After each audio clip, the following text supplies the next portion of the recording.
আশায় গণরা বসে আছেন। আপনাদের সকলকে উদ্দেশ্য করেই আমার গুরু, যিনি আজকে গুরুকে অস্বীকার করে নয়, আমার বৈরাবরীকে সামনে রেখে আমার গুরুর চরণে, আপনাদের সকলের চরণে একটি ভক্তি দিয়ে আমি আমার পালা শুরু করছি।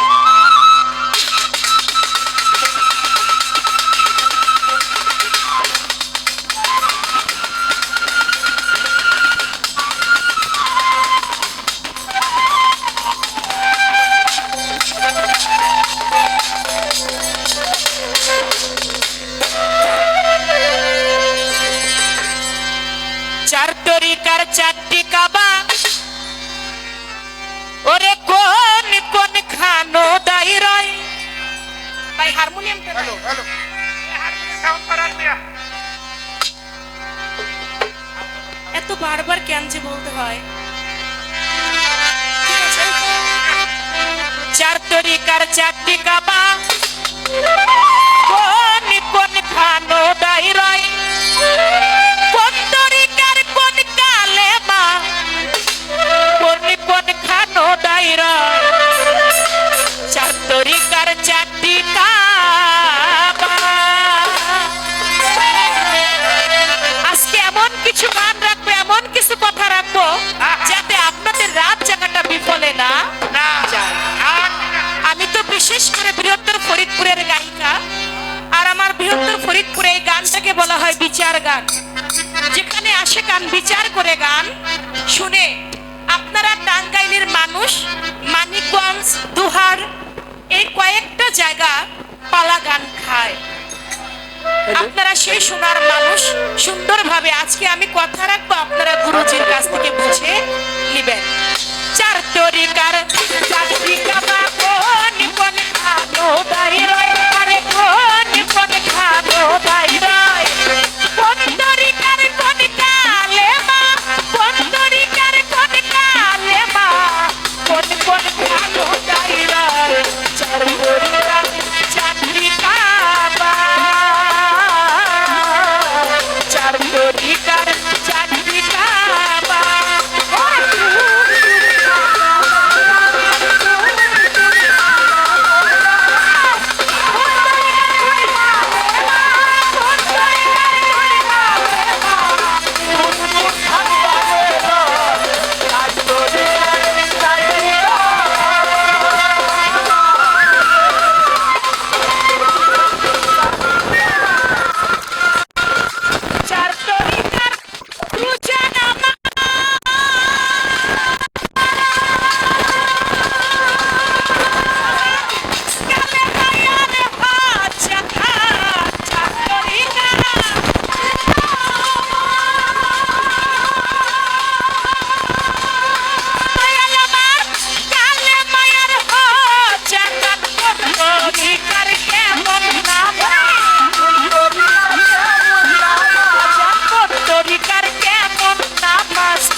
খানোদায় রয়, কোন তরিকার কোন কালেমা কোন কোন খানোদায় রয়।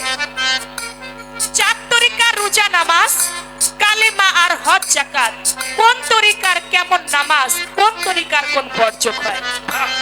আমরা তো কেউ কাদরিয়া তরিকার মুরিদ, কেউ আছে সিস্তিয়া তরিকার মুরিদ, কেউ নকশবন্দিয়া, কেউ মুজাদ্দিদিয়া, এক একজন এক এক তরিকার মুরিদ। তাহলে কোন তরিকার কোন কালেমা এটা কিন্তু আমরা অনেকেই জানি না। কাদরিয়া তরিকার কালেমা কি এটা আমরা অনেকেই জানি না, চিস্তিয়া তরিকার কালেমা কি এটা আমরা অনেকেই জানি না, নকশবন্দিয়া, মুজাদ্দিদিয়া এই যে তরিকার বিষয়গুলি, কোন তরিকার কোন কালেমা, শরীয়ত মারফত হাকিকত তরিকত তারও আছে চারটি পথ, কোন তরিকার কোন কালেমা এটা একটু আমাদের জানার দরকার। তাই বলেছেন সেফাত বর্জক সহি হবে, আমার এজবাতে বর্জক দাঁড়াবে। দয়াল তখন তুমি কোথায় রবে, আমি দাঁড়াই কোন জায়গায়। চার তরিকার চার কালেমা কোন কোন খানদানে রয়। আমার গুরুজির কাছে প্রথমে একটি গান, এই গানের মধ্যে কোনো উল্টা পাল্টা কোনো কথা নাই। অনেক শিল্পীরা আছে অনেক উল্টা পাল্টা গান দিয়ে প্রশ্ন করে যা সে গান বুঝতে পারে না। আমি শুদ্ধ কথার গান রাখলাম যাতে আপনারা বুঝে নিতে পারেন। তাই আমার দয়ালের কাছে জানবো, দয়াল এই গানের মধ্য থেকে কিছু কথা এসেছে। আরেকটি কথা জানবো, আমরা সবাই কালেমা পাঠ করে আমরা তো গুরুর কাছে বায়াত গ্রহণ করি, লা ইলাহা ইল্লাল্লাহ মুহাম্মাদুর রাসূলুল্লাহ। আমরা এই কালেমা পাঠ করে সবাই তো মুসলমান নাকি? এই কালেমা পাঠ করে আমরা যার যার আপন আপন মুর্শিদের হাতে হাত ধরে বায়াত গ্রহণ করি। আপনি বলবেন আমার দয়াল নবী হুজুর পাক সাল্লাল্লাহু আলাইহি সাল্লাম তিনি যখন আমার মাওলার কাছে মুরিদ হইলেন তিনি কোন কালেমায় মুরিদ হয়েছিলেন? আমরা তো তার কালেমায় মুরিদ হই, কিন্তু আমার দয়াল নবী কোন কালেমায় মুরিদ হইলেন? আর এই কালেমা দিয়ে যে আমাদের মুসলমান হইতে হয়, কালেমা দিয়ে যে আমরা মুরিদ হই, এই কালেমা পবিত্র কোরআনে আছে কিনা? যদি পবিত্র কোরআনে না থাকে, যেই কালেমার এত মাঝে যা, যে কালেমা দিয়ে প্রত্যেকটা মানুষ আমরা মুসলমান, সেই কালেমা পবিত্র কোরআনে যদি না থেকে থাকে, থাকলো না কেন? আর যদি থেকে থাকে তাহলে কোন সূরায় কত আয়াতের মধ্যে কালেমা আছে লা ইলাহা ইল্লাল্লাহ মুহাম্মাদুর রাসূলুল্লাহ? আশা করি আমার গুরুজি আমাদেরকে ক্লিয়ার করে কথাগুলি বলবেন।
দিয়েছেন গুরু এবং শিষ্য।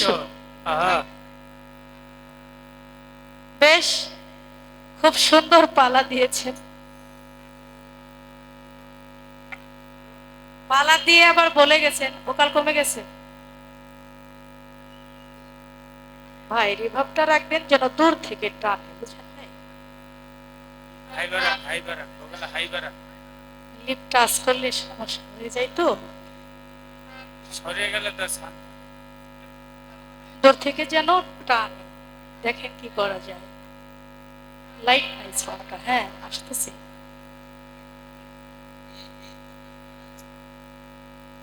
এখন দরবার থেকে যে পাচ্ছে না একটু, হ্যাঁ আর একটু বাড়াইলে ভালো হয়।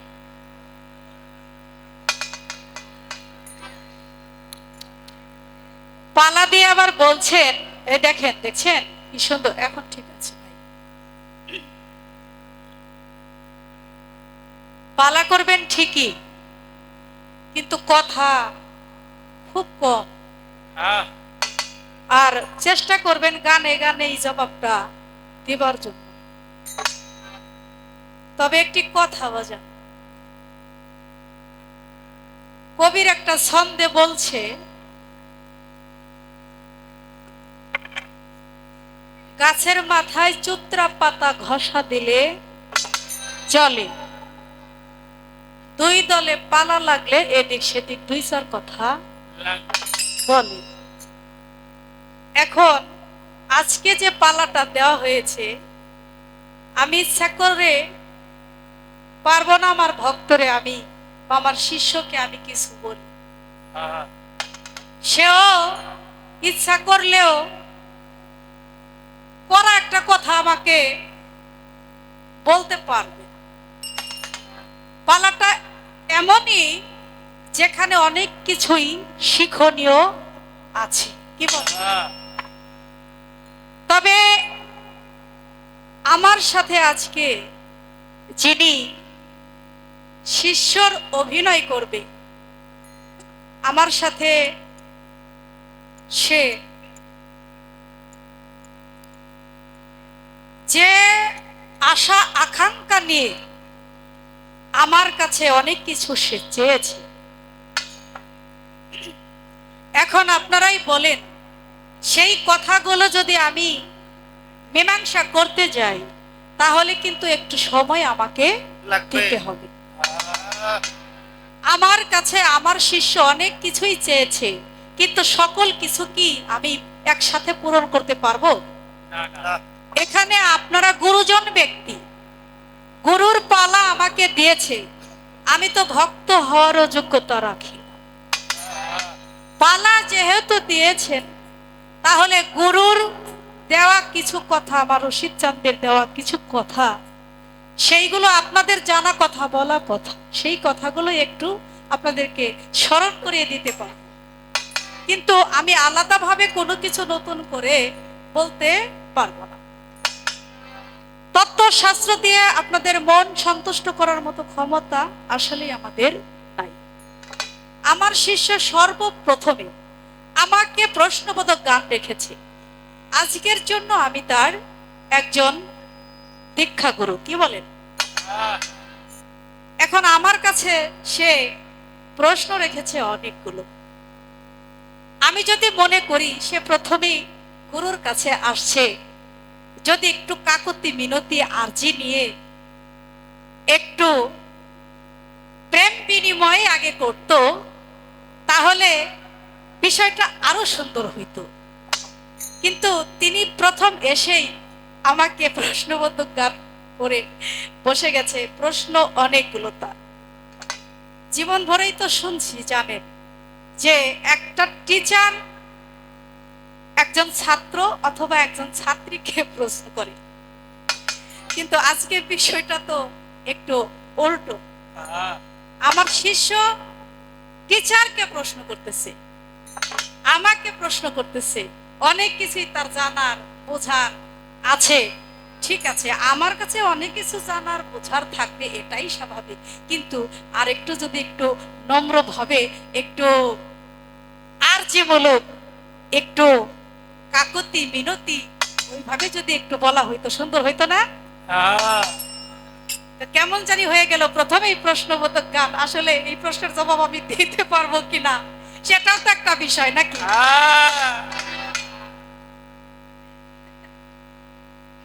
প্রথম প্রশ্নই তার।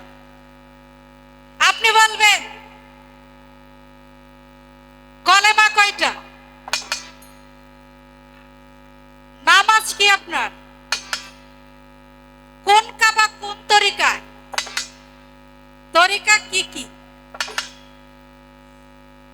এখানে অনেকগুলো প্রশ্ন রয়ে গেছে, এগুলার মীমাংসা করতে হবে। আবার বলছে আপনি বলবেন হযরত মুহাম্মদ সাল্লাল্লাহু আলাইহি ওয়াসাল্লাম সে যে মুরিদ হলেন অবশ্যই তো তাকে একটি কালেমার মাধ্যমে তাকে মুরিদ করানো হয়েছে। একজন পীরের কাছে একজন ভক্ত যখন যায় তখন কিন্তু একজন পীর অবশ্যই তার তরিকার নিয়ম অনুসারে তাকে অন্তর্ভুক্ত করে, কি বলেন? তাহলে আপনি বলবেন নবী করিম সাল্লাল্লাহু আলাইহি ওয়াসাল্লাম তিনি কোন কালেমা মুরিদ হয়েছিলেন? যদি বলেন কলেমা নাই তাহলে কেন নাই? আর যদি থাকে তাহলে সেই কলেমা কেন হাদিস কোরআনের মাধ্যমে প্রকাশ হয় নাই? এই তো তার কথাটা নাকি? বল আজকে আপনি করে বলো, তুমি করে বলো। তুমি আমার শিষ্য, আমি তোমাকে যা দিব, আমি তোমাকে খুশি হয়ে যা দিব তোমার কিন্তু তাই নিতে হবে। বাকিটা যদি তুমি তোমার বিশ্বাস ভক্তি প্রেম দিয়ে ভালোবাসা দিয়ে অর্জন করতে পারো, কি? কিন্তু আমি তোমারে কি দেই আগে তুমি দেখো। এখানে তরিকার মানুষ মুর্শিদগণ রয়েছেন, তারা বুঝতে পারেন আসলে গুরু কি আর ভক্ত কি। তোমার কাবার বিষয়, তোমার নামাজের বিষয়, কোথায় কিভাবে নামাজ পড়ার নিয়ম, তোমার কাবা কি এবং তোমার ওজুদ কি, ইয়াকিন কি। তাহলে এইবার আমি আহমদ শাহর একটি গান গাই ফরিদপুরে। ওনার গানটা গাইলে কিঞ্চিত বোঝা যাবে আসলে কাবা কি, কোন কাবার জন্য আমার আল্লাহ তাআলা নির্দেশ করেছে ইবাদত করার জন্য।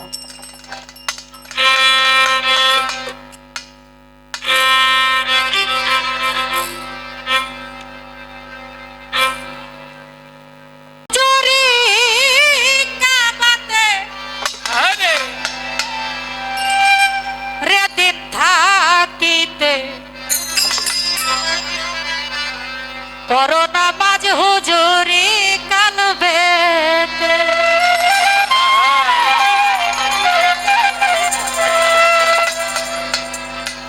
লা সালাতা ইল্লা বিহুজুরি কাল, হবে না নামাজ হুজুরি দিল ব্যতীত। একজন পীর মুর্শিদের দরবারে গিয়ে সেখানে তার প্রতি আনুগত্য হয়ে তাকে স্মরণ করে বিশ্বাস ভক্তি প্রেম রেখে তার সাথে ভালোবাসা মহব্বত আদান প্রদান করে তারপরেই তার ওই দিল কাবাতে দিল কালবেতে রুজু হতে হয়, কি বলে? মরণের আগে মরো,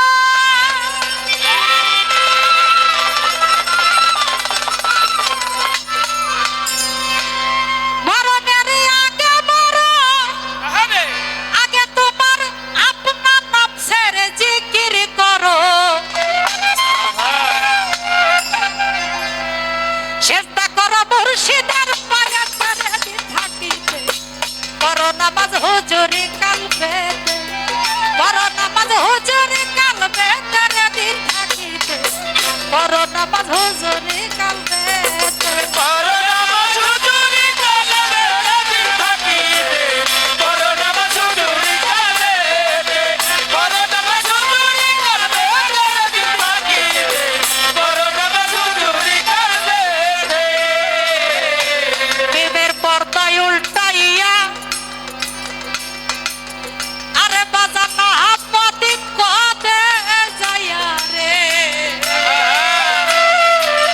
করো নামাজ আনফাতে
নেবা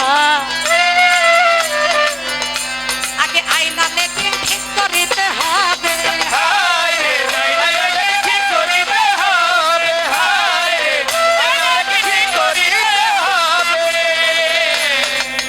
আরে বাজান মুমিনের দিল আল্লাহর কাবা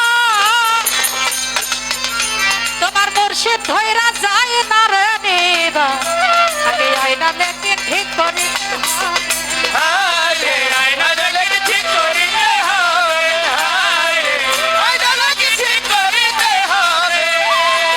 আরে ফেলো দুধের ঘরে হাত করো গেল লক্ষ্য করে দুধের ঘরে হাত করো গেল লক্ষ্য করে হজের নিশানুরে সেই জায়গাতে রে মন হজের নিশানুরে সেই জায়গাতে রে দিন থাকিবে করোনা হুজুরি কালবে করোনা হুজুরি কালবে রে দিন থাকিবে করোনা হুজুরি কালবে ওরে বড় নামাজ হুজুরি কালবে তারে দেখাইতে বড় নামাজ হুজুরি কালবে বড় নামাজ হুজুরি কালবে তারে দেখাইতে বড় নামাজ হুজুরি কালবে বড় নামাজ হুজুরি কালবে তারে দেখাইতে বড় নামাজ হুজুরি কালবে ফকির আহমদ কইসা মত বোকা গেল না তোর মনের ধোকারে এবার ডুবলো বেলারি দয়া আকাশে হায় দুলো বেলারি দয় আকাশে হায় দুলো বেলারি দয় আকাশে আহমদ কইসা মত বোকা গেল না তোর মনের ধোকারে ডুবলো বেলারি দয়া আকাশে হায় দুলো বেলারি দয় আকাশে হায় দুলো বেলারি দয় আকাশে ওয়াজে বলো জুদের ঘরে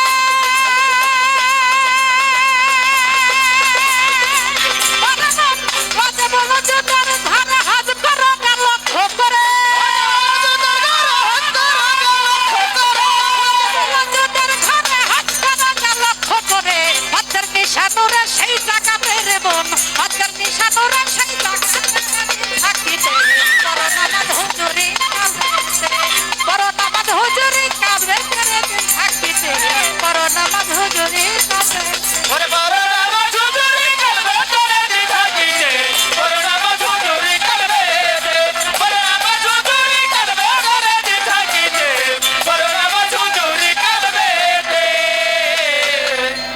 মহাজনে গানের ছন্দ হইয়া গেল শেষ এইবার আমি কিছু কথা বলিব বিশেষ ধর্ম সবাই আছেন যারা ছাড়া মজা নাই গন্ডগোলটা রাখবেন বারণ পাই ধরে জানাই যে গানটি গেয়েছি আমি আপনারা অবশ্যই শুনছেন লক্ষ্য করে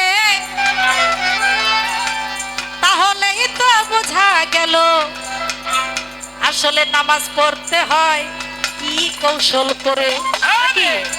কিভাবে পড়া যায় কোন কাবায় পড়া যায় আশা করি গানের মাঝে আপনারা বুঝতে পারছেন আমার আল্লাহর ইবাদতের ঘর কয়টা একটা না হ্যাঁ কি বলে ইবাদতের ঘর তো একটাই নাকি একটি জাহেরি আর একটি হচ্ছে বাতিনি এই যে একটা শব্দ হয় এই যে একটা শব্দ হয় এই শব্দটা মোটা একটা শব্দ হয় এটা একটু বন্ধ করে দেন প্লিজ আলাদা যে একটা শব্দ হইতেছে হামদা হামদা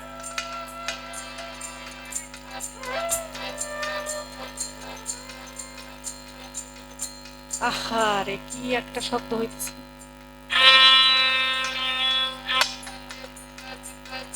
যে কাবার মধ্যে মুসলমান গিয়ে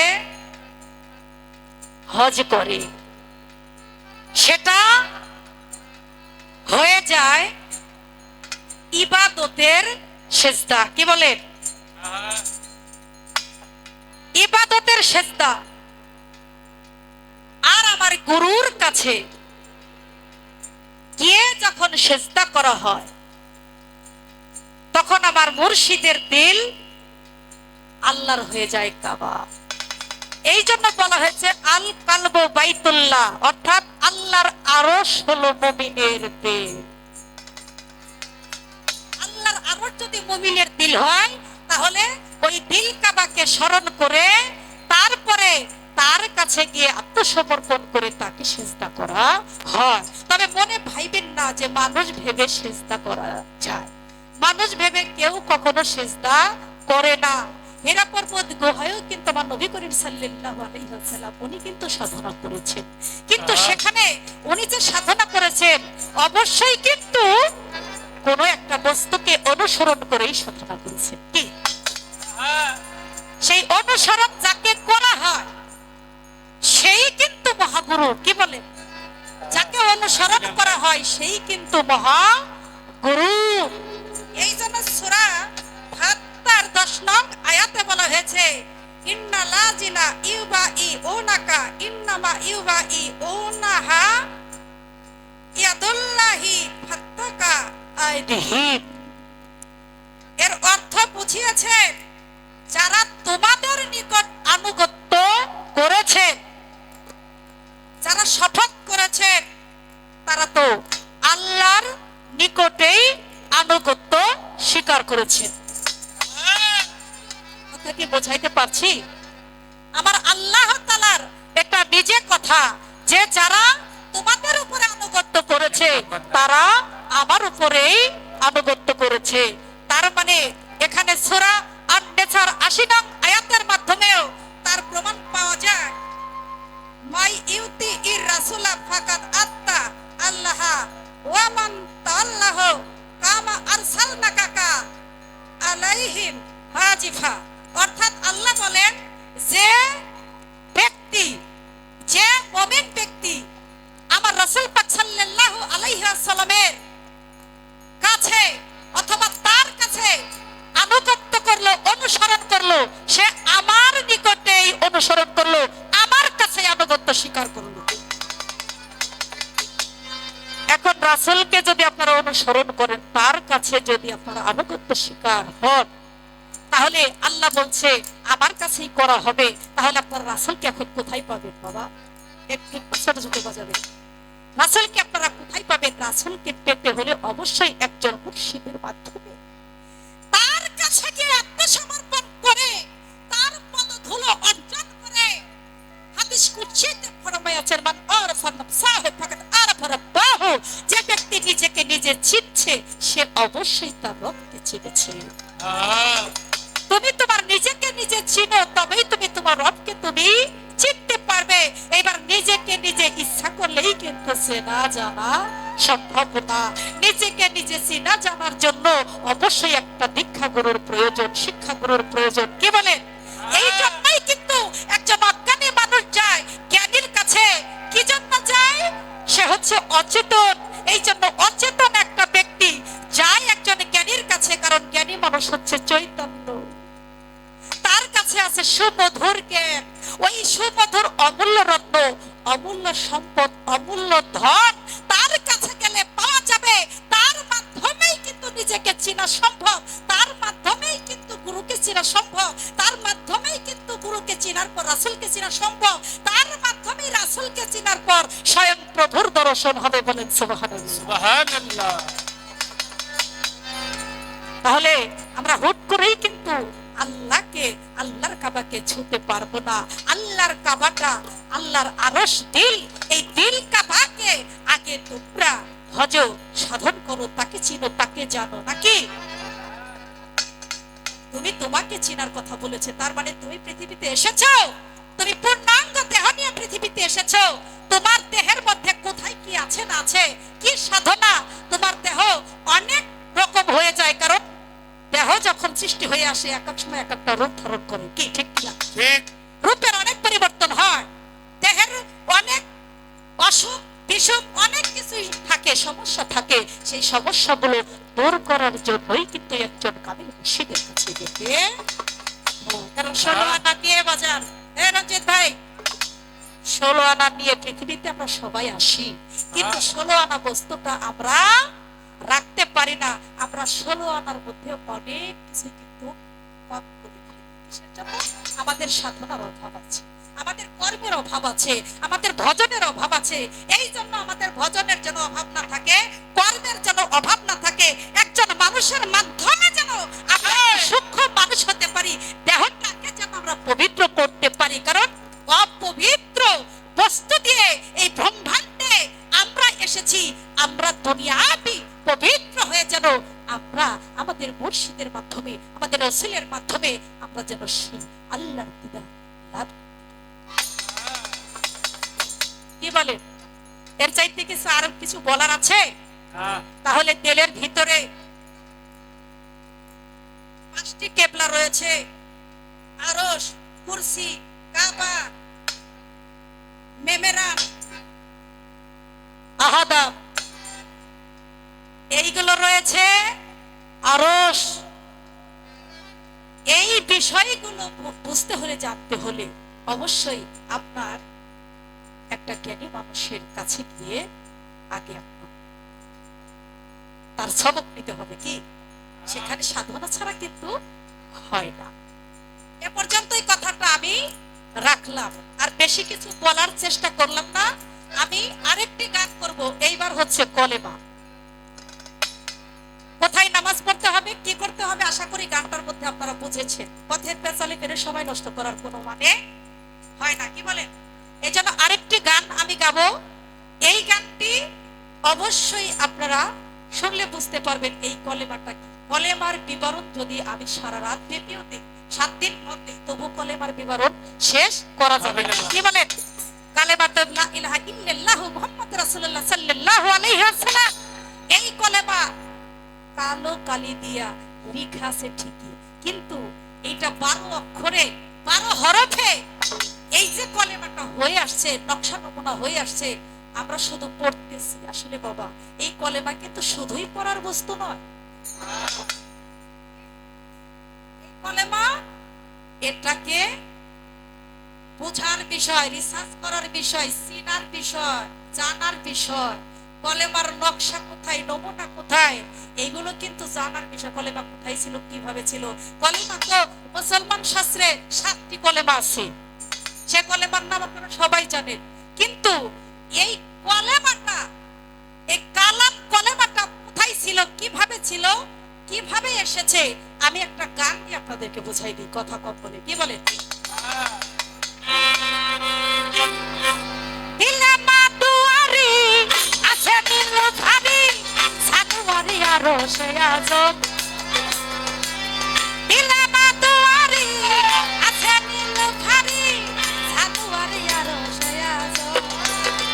ও দেওয়ানা দুয়ারে আছে নীলভারি, সানুয়ারি আরশে আজম। ও দেওয়ানা দুয়ারে আছে নীলভারি, সানুয়ারি আরশে আজম। নায়ের জোশে ইলাহায় আসে, নায়ের জোশে ইলাহায় আসে, নায়ের জোশে ইলাহায় আসে। ইল্লাল্লাহর পাশে আল্লাহ রইদম হায়, ইল্লাল্লাহর পাশে ওরা ধনি আমার শুনি, ওরা ধনি আমার শুনি, নিজেই করতেছে নিজের নাম।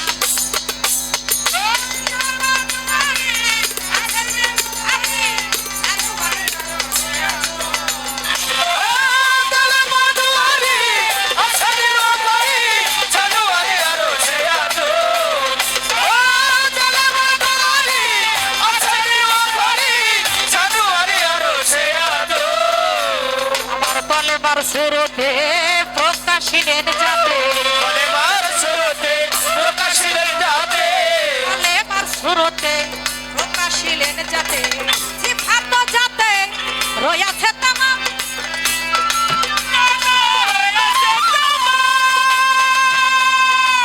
এর ফানি আয়নায় তাকাইলে দেখা যায়, এর ফানি আয়নায় তাকাইলে দেখা যায় 40 অক্ষরে বান্দার দম।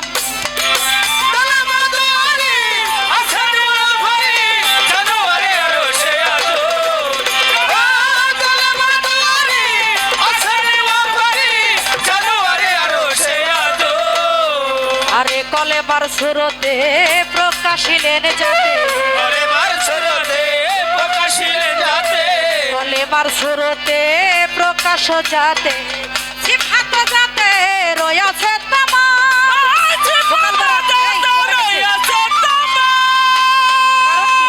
এই যে কমে যায়, এটা তো ব্যালেন্সড স্থায়ী থাকে না, এটা তো খারাপ ভাই। কষ্ট হয় না আমাদের গাইতে ভাই?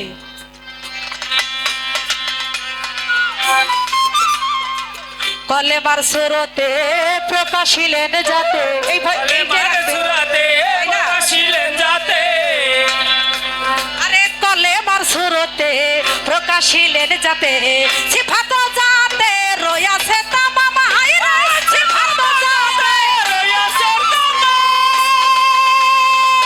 আর সে আল্লাহ কলম ঘুরা আর সে আল্লাহ কলম ঘুরাই মোয়াল্লাতে ভাসে তার কালাম। ও দিলে মধুয়ারি আছাড়ি লোভারি জানুয়ারি আরো সে আজো বলে শোন, বলে বলে বল। আছাড়ি লোভারি কানে লাগে না। জানুয়ারি আরো সে আজো ও দিলে মধুয়ারি আছাড়ি লোভারি জানুয়ারি আরো সে আজো পাঁচ ভাগে কলেমা নকশার মধ্যে আছে জমা, আজ ভাগে করে মানুষের মধ্যে আছে জমা পাঁচ ভাগে কলে নকশার মধ্যে আছে জমা, আবার বারান্দাই সীমানা নাই বেশি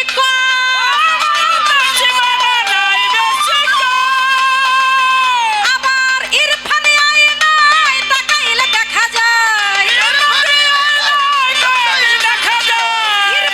আয়নায় তাকাইলে দেখা যায় 40 অক্ষরে বান্দার দম।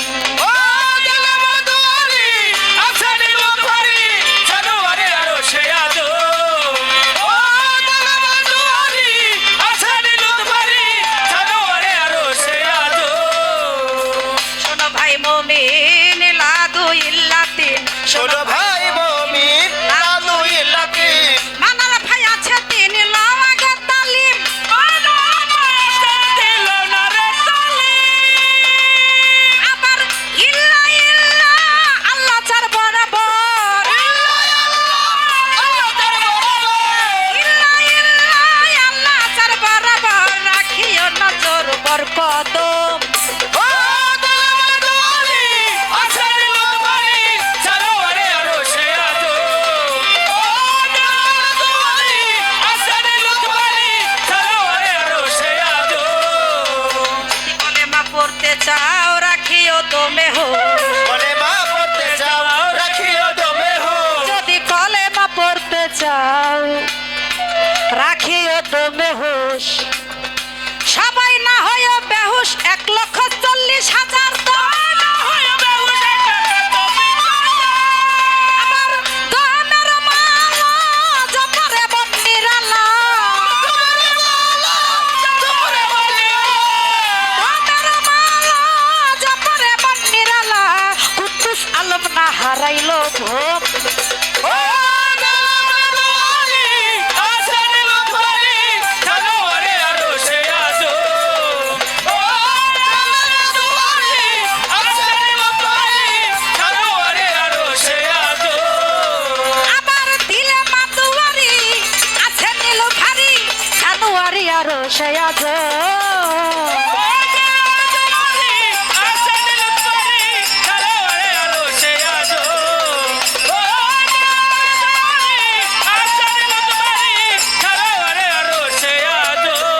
তাহলে আমি আমার ভক্তকে বলবো তরিকা আছে 5টি, এর মধ্যে নকশাবন্দিয়া, মোজাদ্দেদিয়া, আলফেশানি, কাদরিয়া, সিস্তিয়া। কি ঠিক আছে কিনা বাজান? এখন আমার ভক্ত যদি মুরিদ হইতে চায় তাহলে আমার যে তরিকা রয়েছে, আমার সিস্তিয়া তরিকায় যদি সে এসে অন্তর্ভুক্ত হতে চায় তাহলে আমার তরিকার যে নিয়মগুলো আছে এই নিয়ম অনুসারে তাকে আমি চেষ্টা করব তালিম দেবার জন্য। কি বলেন? আচ্ছা, এই যে ভাই ব্যালেন্সটা তো থাকে না, কষ্ট পাই গাইতে, তাহলে একটু খারাপ লাগে না গাইতে ভাই? ঠিক করে দেন না, এমনিতেই তো তত্ত্বগান হইতেছে, তাই না? এখানে আমার গানটার মাঝে কলেমার নকশা নমুনা কোথায় কিভাবে আছে দেহের মাঝে, একজন মুর্শিদকে দেখলে পরে কলেমা দেখা হয়ে যা। একজন দয়ালকে, একজন বুরহান চিশতিকে, একজন কুদ্দুস চাঁদের মতো, আমার একজন রশিদ বাবার মতো দয়ালকে দেখলে পরেই তার কলেমা দেখার আর কোনো বাকি থাকে না। কি থাকে বাজান? যেই কলেমা কথা বলতে পারে, যেই কলেমার চক্ষু আছে, যেই কলেমার মুকাম আছে, মঞ্জিল আছে, যেই কলেমা চলাফেরা করতে পারে, যেই কলেমার রূপ আছে, যেই কলেমা খাইতে পারে, শুইতে পারে, আগে তুমি তোমার এই নিজের যে মুর্শিদের যে দেহ কলেমা, এই কলেমাটা তুমি আগে আনভাজের সাথে তার সাথে মিশাও। হ্যাঁ, তবেই যদি সেই আল্লাহ পাকের দিদার লাভ করা যায়। আল্লাহ পাকের দিদার লাভ করতে পারলে তার আর এই দুনিয়াতে পাপ পুণ্যের আর কোনো কমতি থাকে না, অভাব থাকে না। অবশ্যই তার পাপ থেকে মুক্তি হওয়ার ব্যবস্থা ওখান থেকে তার হয়ে যায়। কি বলে? কথা সত্য। মানলে তাল গাছ, না মানলে কিছুই না। কি বলেন? মানলে তাল গাছ, না মানলে কিছুই না। এখন আমার ভক্ত যদি মনে করে শিরিন দেওয়ান মেয়ে মানুষ, সে তো আমার গুরু না, তার কাছে আমি কি শিখবো? আসলে এখানে কেউ কারো মানে অরিজিনালি শিষ্য গুরু এরকম না। একজন গুরুর যা কর্তব্য, একজন শিষ্যর যা কাজ, সেটাই কিন্তু এখানে হচ্ছে। কিন্তু একটা ভক্তের আরাধনা যদি থাকে মন মতো, সত্যি যদি সে গুরুপদে ভক্তি থাকে, তাহলে তার ভক্তির গুণে মুর্শিদের কাছ থেকে অনেক কিছুই পাইতে পারে। তবে একটি কথা, আমার ভক্ত কিন্তু ভক্তি দিছে না? অবশ্যই তার মধ্যে ভক্তি দেওয়ার মতো একটা ইচ্ছা কিন্তু আছে। আমরা আমাদের ভক্তর কাছে আজকে জানবো, এই যে ভক্তিটা যাকে দেওয়া হলো, ভাই একটু প্লিজ, এই যে ভক্তিটা সে দিল তার গুরুপদে, নিশ্চয় তার গুরুর কাছে সে আত্মসমর্পণ হয়েছে বা তাকে অনুসরণ করেই কিন্তু তাকে ভক্তি দিল। তাহলে অবশ্যই কিন্তু তার মুর্শিদকে তার কাছে রাখছে। কি রাখছে কিনা? এখন আমার একটু টাচ করা দরকার তাকে, যে এই যে মুর্শিদকে যে ভক্তিটা দিল, এই মুর্শিদকে ভক্তি দেওয়াটা, এই ভক্তি দেওয়াটা কোথা থেকে আসছে? এই ভক্তি দেওয়াটা আসছে কোথা থেকে? সে কাকে অনুসরণ করে ভক্তিটা দিল? আর এই যে মুর্শিদকে তো অবশ্যই ভক্তি দিলে কোন একটা আসনে সে বসাইছে। কি কি কোন একটা আসনে বসাইছে না? আমার ভক্ত বলতে পারে যে আমার হৃদয় আসনে, আমার হৃদ মাজারে আমার মুর্শিদ। হ্যাঁ, কথা ঠিক আছে, কিন্তু মুর্শিদের যে এই আসনটা, হৃদ মাজারের যে আসনটা, এই আসনটা সর্বপ্রথম একজনের ছিল। এই আসনটা কিন্তু একজনের ছিল। সেই আসনটা কিভাবে, কার মাধ্যমে আসলো এখানে? যেখানে আমার ভক্ত তার মুর্শিদকে ওই আসনে বসায় নাকি?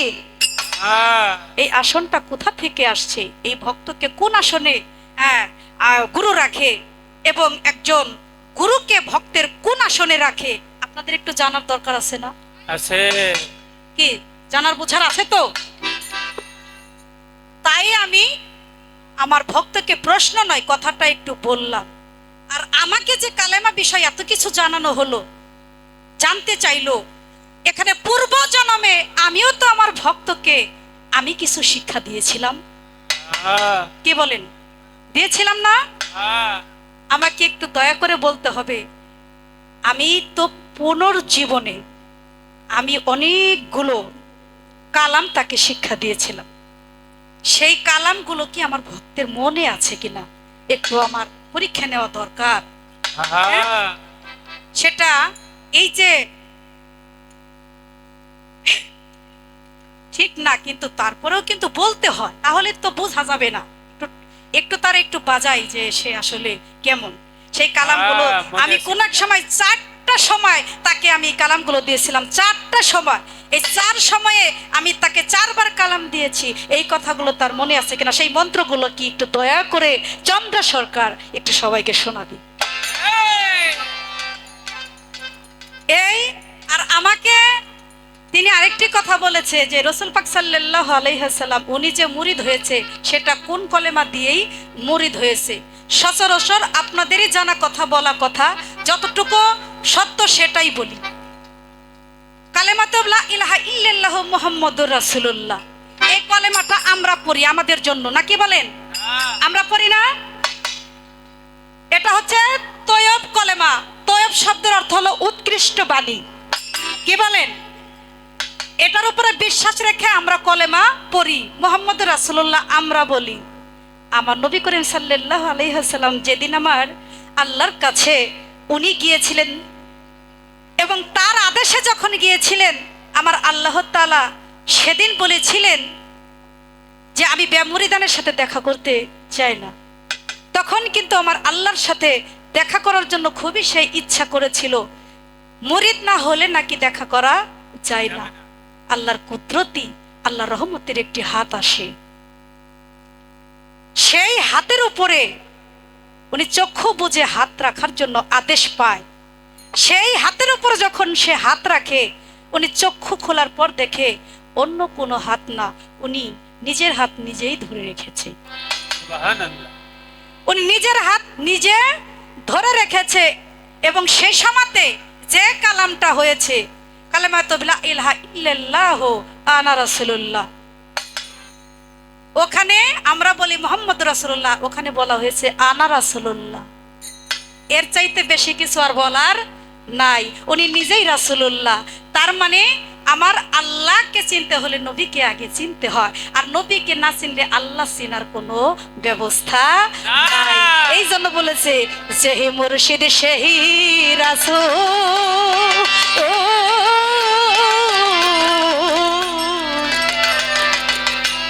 এই কথাটি নাই কোনো ভুল, খোদাও সে হয়। হায় রে এমন কথা লালন কই না কোরআনে কই, ও রে মন কোরআনে কই, পারে কে যাবি নবীর নৌকাতে। কথা ঠিক আছে না? আহা, আর কিছু বুঝাইলাম না, আপনারা গুরু মানুষ, আমি আপনাদের চরণে একটু ভক্তি দিয়ে যাই, কারণ আমিও তো একজন গুরুরই ভক্ত।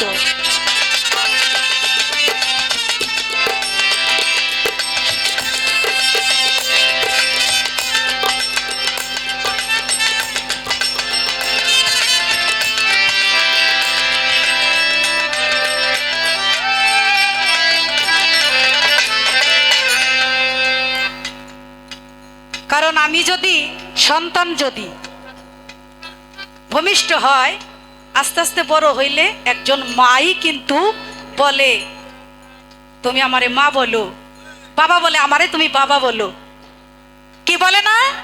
তেমনি আমি যদি ভক্তি না দেই, আমার ভক্ত ভক্তি দিতে পারবে না। এই তো এসে পড়ছে চা। ধন্যবাদ। আপনি চা নিচে রাখেন, পরে খাইতে হবে, আগে খাওয়া যাবে না।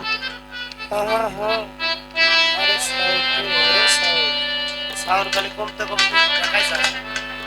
Hello hello hello. এখন আমি গানের জবাব দেওয়ার জন্য আমি দুটি পালা গান করে ফেলেছি। এখন আমারও তো দরবারকে উদ্দেশ্য করে একটা গান আমি রাখি আমার মন মতো করে, কি বলেন? কথা শেষ, ফিনিশিং দেওয়া হয়েছে, আর কি দিব?